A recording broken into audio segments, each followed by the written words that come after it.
Yes, सबसे ज़्यादा ज़रूरी विषय पिछड़े वर्ग के लिए शिक्षा की व्यवस्था करने का है। उच्च स्तर पर इसके बारे में जब तक कार्यवाही नहीं की जाती तब तक उन लोगों में शिक्षा का विकास नहीं हो सकता। शिक्षा के क्षेत्र में अगर उनका विकास करना है तो उनके लिए छात्रावास की व्यवस्था करना बहुत ज़रूरी है।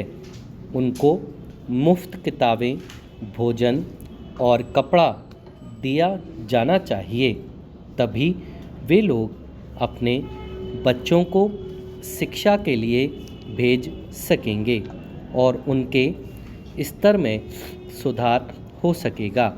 पिछड़े क्षेत्रों में, खासकर पहाड़ी क्षेत्रों में, पहले तो स्कूल ही नहीं होते हैं, उसके बाद शिक्षक भी वहाँ जाने के लिए तैयार नहीं होते हैं। जिन शिक्षकों को वहाँ भेजा जाता है वे एक प्रकार से इसको सज़ा मानकर वहाँ जाते हैं और अपने कर्तव्यों के पालन में विशेष ध्यान नहीं देते। राज्य के अधिकारी भी इस ओर कोई रुचि नहीं लेते, कभी भी वहाँ दौरे के लिए नहीं जाते। नतीजा यह होता है कि महीने में 20 दिन वे स्कूल बंद रहते हैं। इसलिए शिक्षकों में इन स्कूलों में दिलचस्पी बनाए रखने के लिए सरकार की ओर से कुछ विशेष भत्ता दिया जाना चाहिए, जिससे वे इस काम को सज़ा मानकर नहीं बल्कि सेवा भाव से करें। आज भी गांव में लोग अपने बच्चों को आय का साधन मानते हैं। उनके द्वारा पशुओं के चराने का काम लिया जाता है, मजदूरी कराई जाती है, खानों में काम लिया जाता है। इस प्रकार की गलत प्रवृत्ति को रोकने के लिए सरकार को प्रचार करना चाहिए ताकि वे लोग अपने बच्चों को शिक्षा के लिए स्कूल भेज सकें। Stop para.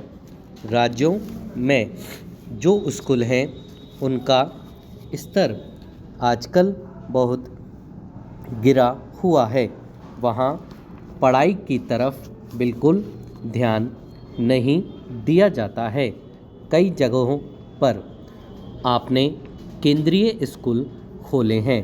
मैं चाहता हूँ कि प्रत्येक ज़िले में कम से कम एक केंद्रीय स्कूल हो जो शिक्षा मंत्रालय द्वारा चलाया जाए, ताकि उस क्षेत्र के दूसरे स्कूल उस स्कूल से लाभ उठा सकें और वहाँ पर बच्चों की पढ़ाई का स्तर ऊंचा हो सके।